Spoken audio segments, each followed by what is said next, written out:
आप सब लोगों को 26 जनवरी की बहुत बहुत बधाइयाँ और मुझे यहाँ आमंत्रित करने का बहुत बहुत धन्यवाद। मेरे सामने दो वरिष्ठ अधिकारी सेना के बैठे हैं, एयर वाइस मार्शल साहब, कैप्टन साहब। मैं आपके साथ अपने कुछ अनुभव शेयर करूँगा यहाँ पे, जो मैंने देखा, ख़ास तौर से जो मेरे फ़ौज का आखिरी समय था आर्मी में, जब मैं जम्मू और कश्मीर में था। हमारी यूनिट कश्मीर में गई और हमने देखा कि माहौल कुछ ठीक नहीं है। बॉर्डर पे गोलाबारी होती थी और अभी भी होती है, और अंदर के एरिया में, यानी कि बॉर्डर से कुछ 5-10 किलोमीटर अंदर, यह देखा गया कि आतंकवादी गतिविधियां बहुत ज़्यादा होती हैं। कुछ आतंकवादियों को हम बॉर्डर पे रोक पाए, जिनको नहीं रोक पाए क्योंकि मैदानी इलाका नहीं होता, वो पहाड़ी इलाका है, तो किसी न किसी तरीके से अंदर घुस आते थे, तो वहां पे उनके साथ डील करते थे हम लोग। मैंने कश्मीर में रहकर खूब रिसर्च करी, खूब देखा, खूब पढ़ाई करी, और वो अपने कुछ अनुभव आपके साथ में बांटना चाहता हूं। कश्मीर में आतंकवाद शुरू हुआ कैसे, इसके कारण क्या है, इसे करवाता कौन है, क्योंकि जब कोई चीज लगातार होती रहती है तो उसके पीछे जरूर कोई ना कोई कारण होता है। हमें यह बताया गया था कि अगर पहली बार कोई चीज हो तो उसको हम वारदात कहते हैं, अगर दूसरी बार हो तो उसको साजिश कहते हैं। यह कैसे हुआ? जब 1989 में अफगान जिहाद खत्म हुआ और रूसी फौज अफगानिस्तान छोड़ के वापस चली गई, तो उसके बाद यह देखा गया कि जितने भी अफगान मुजाहिदीन थे जो रशिया के खिलाफ लड़ रहे थे, वो खाली हो गए, और उन सबको पाकिस्तान के चीफ ऑफ आर्मी स्टाफ और प्रेसिडेंट जनरल जियाउल हक ने हिंदुस्तान की तरफ रवाना करा। सबसे पहले कश्मीर में, जो लोग पुराने लोग हैं, अखबार पढ़ते हैं, उन लोगों ने सुना होगा कि पहले एक आतंकवादी संगठन था जिसका नाम था JKLF, Jammu and Kashmir liberation front. Jammu and Kashmir liberation front का यह मानना था कि कश्मीर को आजाद होना चाहिए। पाकिस्तान ने उसकी पूरी मदद करी, पैसे दिए, हथियार दिए, ट्रेनिंग दी, और JKLF इंडियन आर्मी और इंडियन सिक्योरिटी फोर्सेस के खिलाफ कार्रवाई करने लगी कश्मीर में। एक साल के बाद JKLF ने यह बोला कि जो कश्मीर है वो तो पाकिस्तान के पास भी है, और हमें सिर्फ हिंदुस्तान से नहीं, हमें पाकिस्तान से भी आजादी चाहिए, और जो कश्मीर बनेगा वो एक अलग मुल्क बनेगा, ना वो हिंदुस्तान का रहेगा ना पाकिस्तान का। तब तक पाकिस्तान करोड़ों रुपए खर्च कर चुका था, और पाकिस्तान को एक गंवारा नहीं था कि कोई उनके कश्मीर की तरफ हाथ उठाए, उंगली उठाए। तो JKLF के लीडर्स जो थे, आतंकवादी लीडर्स, उनको पाकिस्तान ने मरवाना शुरू कर दिया। एक एक करके उनका असैसिनेशन हुआ, एक एक करके उनकी किलिंग हुई, और JKLF को 1-1.5 साल के अंदर पूरा खत्म कर दिया गया। 1970-1980 की दिहाई में एक मौलाना, एक मौलवी हुआ करता था, पाकिस्तानी पंजाब का। इतना बड़ा आदमी नहीं था, एक आम से लेवल का आदमी था, जो कि गली गली जाके मस्जिदों में, कोनों में, गली मोहल्लों में भाषण देता था। उसके एक भाषण में कोई ISI वाला भी था। ISI का नाम आपने सुना होगा, पाकिस्तान की इंटर सर्विसेज इंटेलिजेंस, जो खुफिया एजेंसी है पाकिस्तान की। तो उसने अपने लीडर्स को यह बताया कि साहब, ये जो मौलवी है ये बहुत प्रभावशाली है, इसकी फॉलोइंग बढ़ रही है धीरे धीरे, और इसकी बात सुननी चाहिए। ये आदमी आज नहीं तो 10 साल के बाद हमारे बड़े काम का आ सकता है।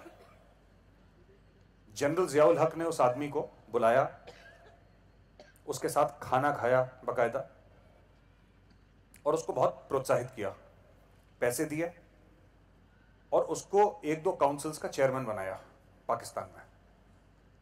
इस आदमी ने एक संगठन शुरू करा जो अफगानिस्तान में मुजाहिदीन को चोटें लगी थी, किसी के हाथ नहीं थे, पैर नहीं थे, सर पे चोट लगी थी, इनको रिहैबिलिटेट करने का, इनको मेडिकल हेल्प देने का, उस संगठन का नाम था जमातुल दावा। जमातुल दावा एक एनजीओ था और जमातुल दावा का यही काम था कि जो लोग अफगान जिहाद में जिनको चोट लगी है उनको रीसेटल करें, विधवाओं को, बच्चों को। 1991-92 में जमातुल दावा का एक पैरामिलिट्री फैक्शन खुला, एक हथियारबंद फैक्शन खुला, जिसको लाहौर के सामने मुरीदके में ट्रेनिंग देना शुरू करा। ये जो आदमी था उसका नाम था हाफिज मोहम्मद सईद, और जो उसने संगठन शुरू करा उसका नाम था लश्कर तैयबा। लश्कर तैयबा ने कश्मीर में फाइटर भेजना शुरू करे, और आपको जान के बड़ी हैरानी होगी कि कश्मीर में लश्कर तैयबा के फाइटर्स अगर 10 आते हैं तो 10 में से मुश्किल से कोई एक होगा जो कश्मीरी होगा।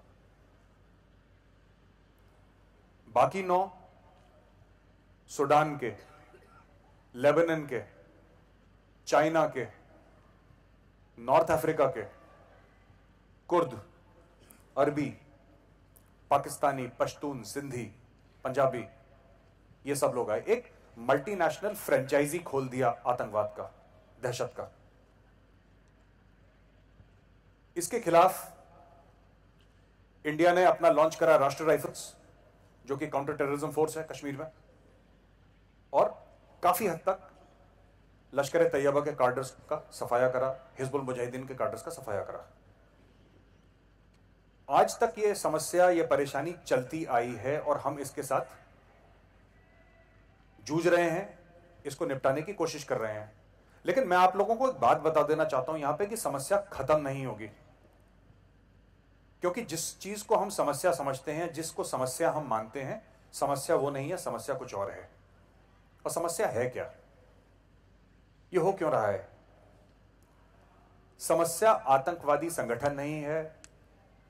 पिक्चरें आपने देखी होंगी जिसमें हाफिज सईद को मार दिया, इसको मार दिया, दाऊद इब्राहिम को मार दिया।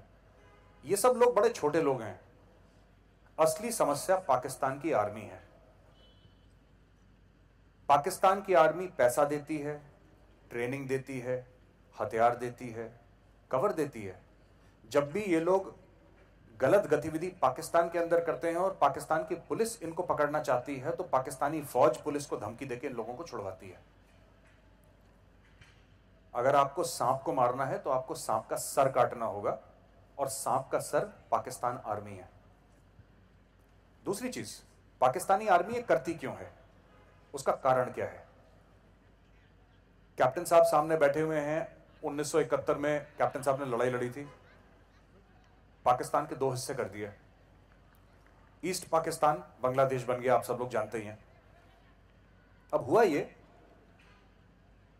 कि पाकिस्तान ने जो लड़ाइयां लड़ी हिंदुस्तान में 47, 48, 1965, 1971, 1999 कारगिल में, पाकिस्तान को एक बात वाज़े तौर पे क्लियर हो गई कि हिंदुस्तान से वो कम जीत नहीं सकता लड़ाई में। एक बार ज्यादा कोशिश कर ली तो आधा मुल्क अपना खो बैठा, बांग्लादेश बन गया, जैसे मैंने आपको भी बताया। तो पाकिस्तान ने बोला कि ऐसा सस्ता तरीका निकालते हैं जिससे कि हिंदुस्तान को परेशानी होती रहे। इसको कहते हैं डेथ बाय 1000 कट्स। ये जनरल जियाउल हक की थ्योरी थी, उनकी फिलॉसफी थी कि एक बार दुश्मन का सर मत काटो, हल्के हल्के पूरे बदन में उसको छोटे छोटे कट मारते रहो, जहां से एक एक करके खून का बूंद निकलता रहे। Death by 1000 cuts. 1993 Mumbai bomb blasts, 1996, 98 train blasts, 26/11 Nagrota, उड़ी, पठानकोट, दिल्ली में सरोजनी नगर, और ऐसे कई 100 वाकये होते हैं। कुछ समय पहले, कुछ महीने पहले कानपुर में एक ट्रेन का क्रैश हुआ था जिसमें 148 लोग मारे गए। पता लगा कि उसके ताने बाने भी जाके ISI से मिले। ये लड़ाई, एसिमेट्रिकल वॉरफेयर, ये पाकिस्तान इसलिए करता है क्योंकि सस्ता है, उसके लिए सुंदर है और टिकाऊ है। पाकिस्तान आमने सामने हिंदुस्तान से लड़ाई नहीं लड़ सकता, इसलिए ऐसी चीजें वो करता है कि एक ऐसा उसने थ्योरी निकाली, एक ऐसा सिस्टम निकाला कि अगर अगले 100 साल तक हिंदुस्तान से लड़ना चाहे तो लड़ सके। क्योंकि जो लोग मर रहे हैं वो पाकिस्तानी सेना के लोग नहीं है। अच्छा, पाकिस्तान में करीब 35,000 रजिस्टर्ड और अनरजिस्टर्ड मदरसे हैं, रिलीजियस स्कूल्स, जहां पे साइंस, इंग्लिश, उर्दू ये सब नहीं पढ़ाई जाती, वहां पे खास तौर से रिलीजियस एजुकेशन दिया जाता है। 35,000 मदरसों से अगर एक मदरसे से एक लड़का भी निकलता है तो आपके पास 35,000 की फौज तैयार है जो हिंदुस्तान में घुस के मरने मारने के लिए तैयार है। और ये ऑलरेडी है पाकिस्तान के पास, और ऑलरेडी इसका इस्तेमाल कर रहे हैं वो लोग। अगर आपने नक्शे में पाकिस्तान को देखा है तो आपने देखा होगा कि पाकिस्तान की जो विड्थ है, यानी कि चौड़ाई है पाकिस्तान की, वो बड़ी कम है।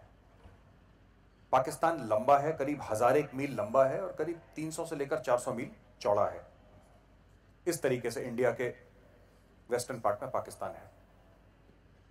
और जब भी लड़ाई लड़ी जाती है दूसरे की जमीन पे, वो आदमी बेवकूफ है जो अपनी मिट्टी पे लड़ाई लड़ता है। हर समय प्रेफरेबल यह है कि आप किसी और की जमीन पे लड़ाई लड़ें। अब पाकिस्तान के पास जमीन तो है नहीं लड़ने के लिए, Pakistan does not have land, जमीन नहीं है। तो पाकिस्तान ऐसी चीजें शुरू करता है हिंदुस्तान में, अफगानिस्तान में, ईरान में, कि पाकिस्तान को अपनी जमीन के ऊपर लड़ने की जरूरत ना पड़े। इंडिया में कश्मीर की प्रॉब्लम शुरू करी, इंडिया में खालिस्तान की प्रॉब्लम शुरू करी।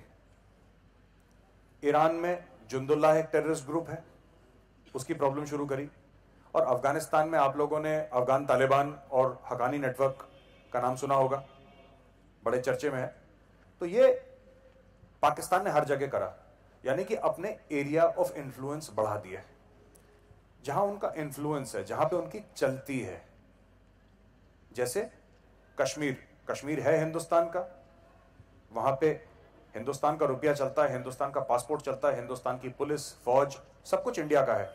लेकिन पाकिस्तान के पास इतनी आज की तारीख में काबिलियत बन गई है कि वहां से एक फोन कॉल करें तो कश्मीर के अंदर आतंकवादी गतिविधि हो सकती है। पाकिस्तान ने वो कैपेबिलिटी बना ली। इसी तरीके से उन्होंने अफगानिस्तान में कैपेबिलिटी बना ली, इसी तरीके से उन्होंने ईरान में कैपेबिलिटी बना ली। तो हर जगह इस तरीके की कैपेबिलिटी। और खालिस्तान का मामला दोबारा धीरे धीरे वो लोग शुरू कर रहे हैं। जो भी सोशल मीडिया पे जाएगा उसको कुछ ना कुछ इसके सुराग और तार दिख जाएंगे कि पाकिस्तान क्या कोशिश करने की कार्रवाई कर रहा है हमारे साथ। अब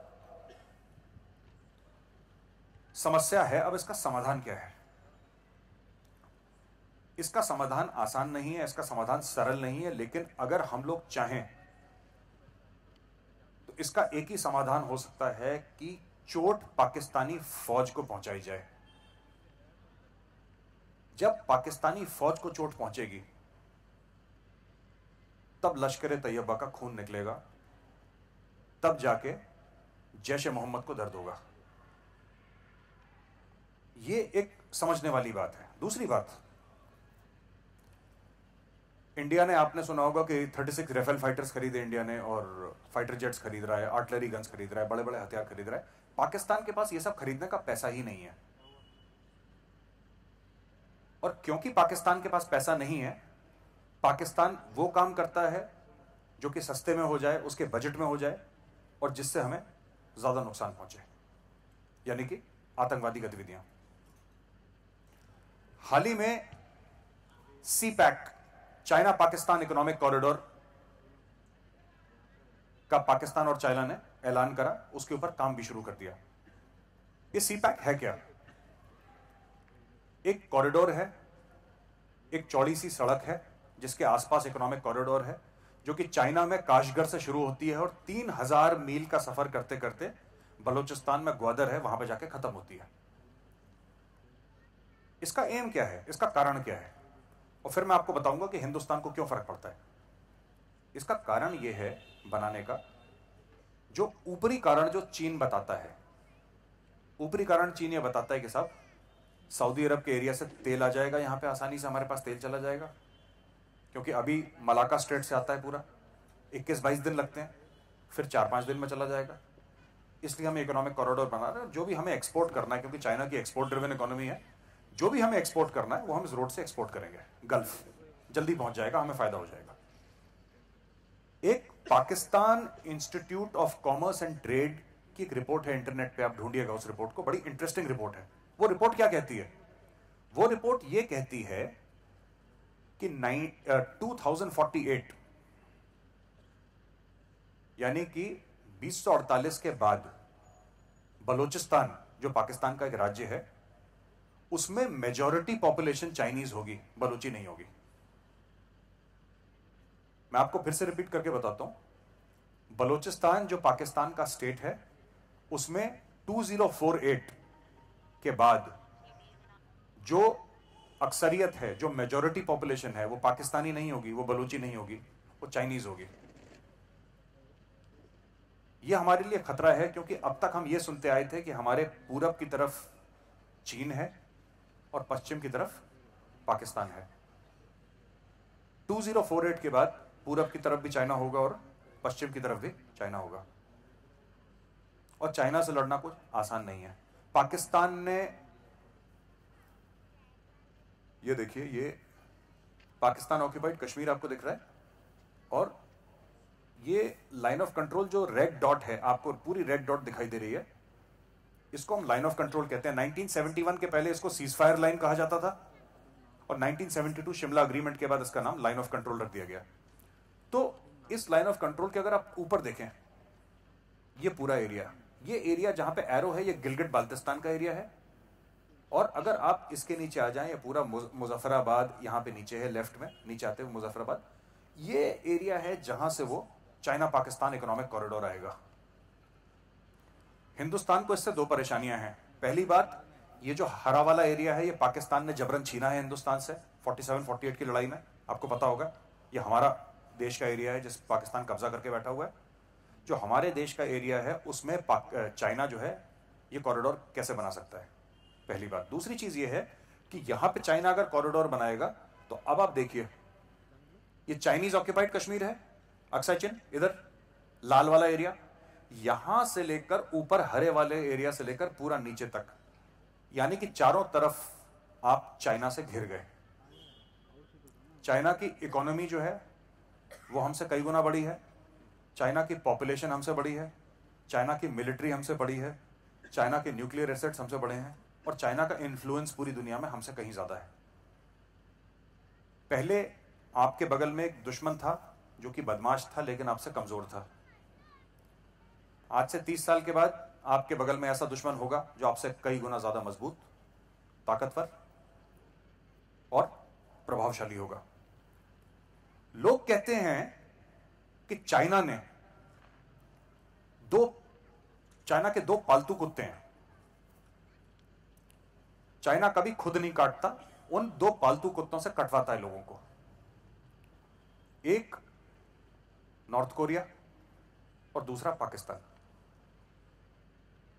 चाइना खुद हमसे कभी नहीं लड़ेगा, पाकिस्तान को पैसे देता रहेगा।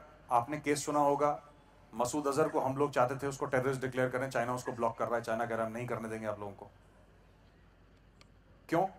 क्योंकि उससे पाकिस्तान खुश है, दोनों की मिली भगत है, और इस तरीके से हिंदुस्तान पे प्रेशर डाला जा रहा है। ये तो हो गई हमारी समस्या। अब समस्या का समाधान क्या है? समस्या का समाधान यह है कि हम लोग जो हिंदुस्तान के सिटीजन्स हैं, हम लोग पहले यह समझें कि हमारा ज्यादा ताकतवर दुश्मन कौन है। हमारा ज्यादा ताकतवर दुश्मन चाइना है।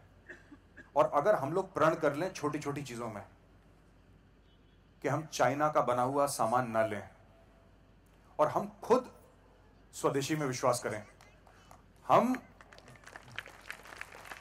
धीरे धीरे, क्योंकि इन सब चीजों में हो सकता है कई साल लगें, लेकिन धीरे धीरे हम लोकल इंडस्ट्रीज को बढ़ावा दें।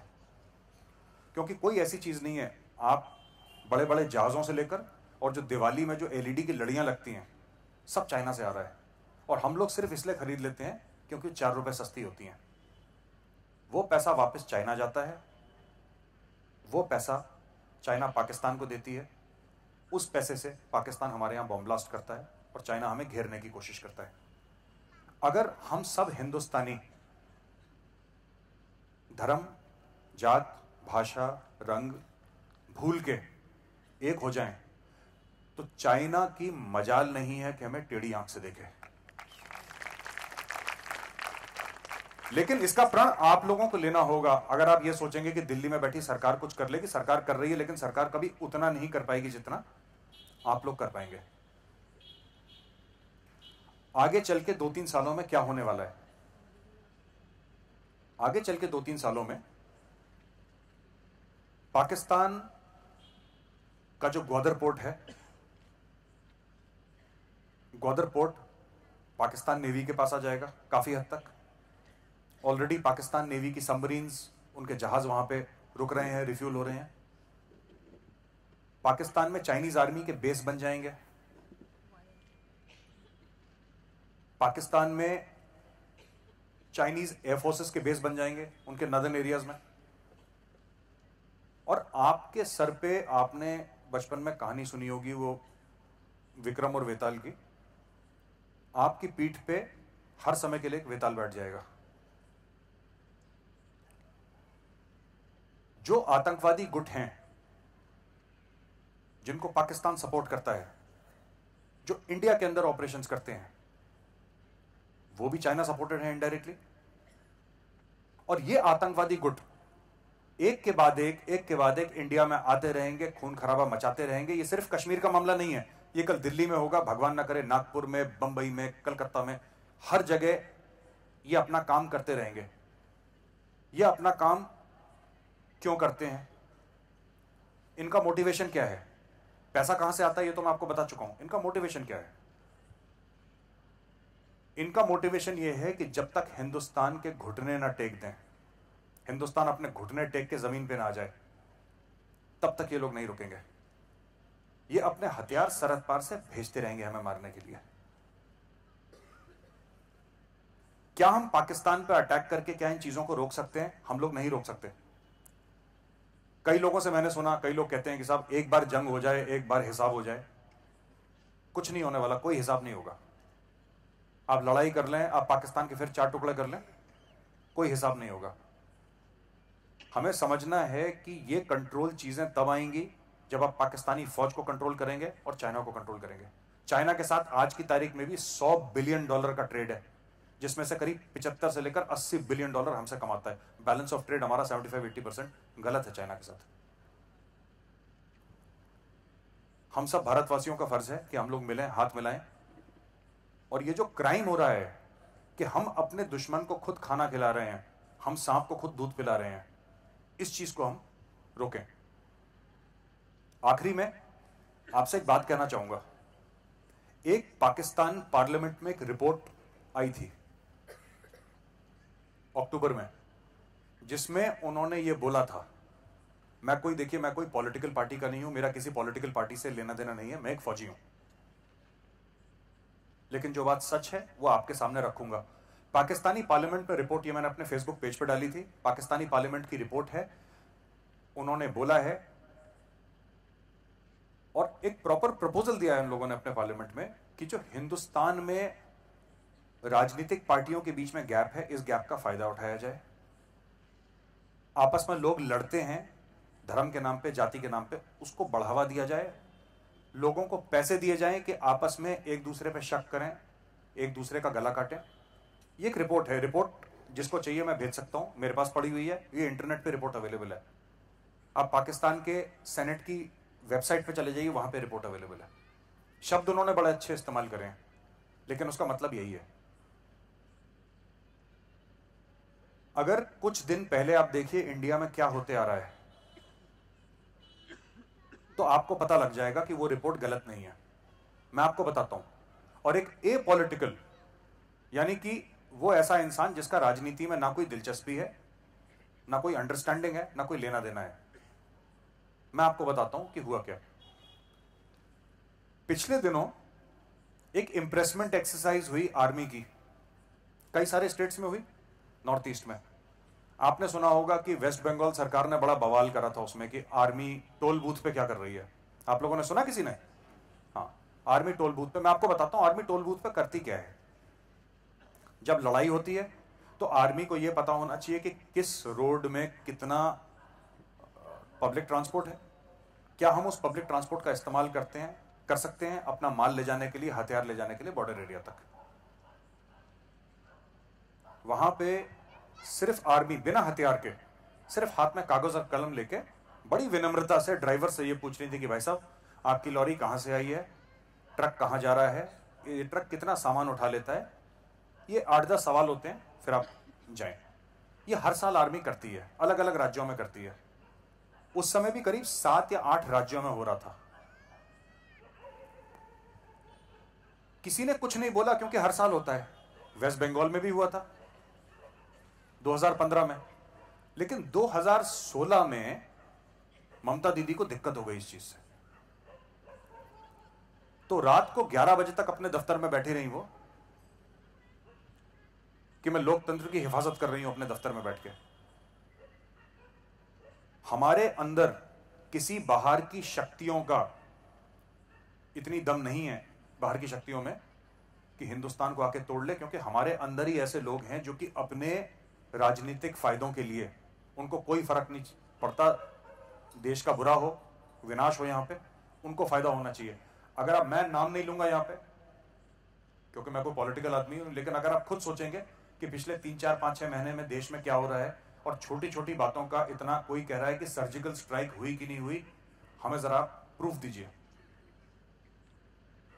सुना होगा आप लोगों ने, सर्जिकल स्ट्राइक हुई कि नहीं, हमें वीडियो दिखाओ, आप हमें प्रूफ दो। आर्मी ने बोला साहब हम प्रूफ नहीं दे सकते। पूछा क्यों नहीं दे सकते? क्योंकि उसके अंदर हमारी सारी टैक्टिक्स है, सारी स्ट्रेटजी है। अगर आज पाकिस्तान ने देख लिया कि हम लोग कैसे गए थे तो अगली बार जाके फिर वापस नहीं आ पाएंगे। लेकिन लोगों ने उसका एक बहुत बड़ा हल्ला क्रिएट कर दिया। एक बेचारा फौज का सूबेदार साहब, सुसाइड केस हुआ था दिल्ली में, जंतर मंतर में, आपने सुना होगा। तो माननीय मुख्यमंत्री दिल्ली ने बोला हम इसको 1 करोड़ रुपए देंगे। 2016 में 86 फौजी शहीद हुए कश्मीर की लड़ाई में, 86, जिसमें 11 ऑफिसर्स थे। उन 11 में 2 लेफ्टिनेंट कर्नल रैंक के ऑफिसर भी शामिल थे। अब मैं ये पूछना चाहता हूं कि जब बड़ा अनफॉर्चुनेट सुसाइड हुआ और उस सुसाइड के चलते पॉलिटिकल पार्टी ने बोला कि हम 1 करोड़ रुपए देंगे, तो बजट तो 86 करोड़ का होना चाहिए, क्योंकि 86 लोग शहीद हुए थे। पर ऐसा नहीं हुआ, सब भूल गए। तो पॉलिटिकल पार्टीज भी कोशिश कर रही हैं कि पूरे आर्मी को पॉलिटिसाइज करा जाए और हमें इसका फायदा लिया जाए, जो कि गलत है, फौज के मनोबल के लिए गलत है। हमारे ऊपर जो अटैक हो रहा है वो अंदर से हो रहा है ज्यादा और बाहर से हो रहा है कम। बाहर वाला तो हमें पता है दुश्मन कौन है, अंदर पता नहीं लगता, प्रॉब्लम ये है। तो हम लोगों को इसको रोकना है, साथ मिलकर रोकना है। जहां पे आपको दिखे सोशल मीडिया पे, फेसबुक पे जो देश के खिलाफ बात कर रहा है, आप उसको वहीं पे कन्फ्रंट करिए, वहीं पे रोकिए सोशल मीडिया पे। अगर आपको सड़क पे दिखता है कोई बोलता हुआ, वहां पे रोकिए। क्योंकि देखिए, आप अगर ये सोचेंगे कि ये लड़ाई फौज की है, ये लड़ाई सेना की है, तो फिर ये देश लड़ाई हार जाएगा। ये लड़ाई आपकी भी है, क्योंकि देश आपका है, भारत आपका है, सिर्फ इंडियन आर्मी का, एयरफोर्स का, नेवी का नहीं है। हम अगर एक साथ मिलकर लड़ेंगे तो कोई दुश्मन इतना बड़ा नहीं है जो हमें हरा दे। बस आपसे इतना ही कहूंगा। मुझे बुलाने का बहुत बहुत धन्यवाद। नमस्कार। एक खाने का वीडियो वायरल था, आप सब लोगों ने देखा होगा। ये बीएसएफ के जवान ने जो खाने की बात करी थी, उसके ऊपर मैंने लिखा भी है काफी, और उसके बारे में सिर्फ ये कहना चाहता हूं कि कितने लोगों ने वो वीडियो देखा, जरा हाथ खड़ा करेंगे प्लीज अपना। अच्छा, देखिए ऐसा है कि कई लोगों ने बोला साहब वो जवान ने बिल्कुल ठीक करा और उसको क्यों रोका गया है, उसको रोकना नहीं चाहिए, उसका हक है बोलने का। कुछ लोग कहते हैं कि नहीं साहब उसने बहुत गलत करा, उसको जेल में डाल दो। अब ऐसा है कि फोर्स जो है, कोई भी फोर्स है, चाहे वो आर्मी है, एयरफोर्स है, नेवी है, कोई भी फोर्स बिना डिसिप्लिन के नहीं चलती। और हर एक फोर्स में ग्रीवियंस रिड्रेसल मैकेनिज्म होता है। अगर किसी ने कोई खाना ठीक नहीं है तो आप उसके बारे में कंप्लेंट करिए। मेरा सिर्फ ये पूछना है आप लोगों से कि जिस जवान ने वो जली हुई रोटी दिखाई थी, उसने दाल दिखाई थी, अगर वो कंप्लेंट की कॉपी भी दिखा देता वीडियो में तो हमें एक चैन पड़ जाता कि हाँ इसने अंदर भी शिकायत करी थी। वरना क्या होगा कि आप नागपुर के रहने वाले हैं लेकिन आपकी पोस्टिंग सियाचिन ग्लेशियर में है, आपकी पोस्टिंग कश्मीर में है। आपको कश्मीर पसंद नहीं है, आपको नागपुर पसंद है। कल आप वीडियो बना के मोदी जी के पास भेज देंगे कि मोदी जी मुझे तो घर में पोस्टिंग करो, फिर सारा सोशल मीडिया आपके सपोर्ट में लग जाएगा। तो ऐसे तो फौज में ताला लग जाएगा। मेरे हिसाब से जो उस जवान ने करा गलत करा, अंदर करता, क्योंकि फोर्स का अनुशासन तोड़ना मतलब फोर्स की रीढ़ की हड्डी तोड़ना। हमने खुद, मैं अपना एग्जांपल आपको बताता हूं। ये 1996 की बात है। हम लोग शिपकिला में थे, करीब 15,000 फुट की हाइट पे है शिपकिला, और जहां पे हमारी सब्जी वगैरह रखी थी उसके ऊपर बर्फ गिर गई। तो करीब 5 दिन हमने नमक और चावल खाया। ब्रेकफास्ट लंच डिनर में चावल और नमक खाया था हमने 5 दिन। तो हम लोग के आपस में जोक बन गया, बोला कि लंच में क्या है, बोला साहब नमक और चावल। तो डिनर में क्या है, डिनर में चावल और नमक है। तो साहब वैरायटी देंगे हम आपको हर खाने में, आपको कभी नमक और चावल, कभी चावल और नमक। तो ऐसा नहीं, देखिए फोर्स घर होता है, घर परिवार में कोई प्रॉब्लम होती है तो अगर हम दुनिया भर के सामने अपने घर की बात करें, ये बात ठीक नहीं है। और उन ऑफिसर्स को भी चाहिए कि वो थोड़ा सा जवानों का ध्यान रखें, लेकिन ये सोशल मीडिया पे आना है बहुत गलत।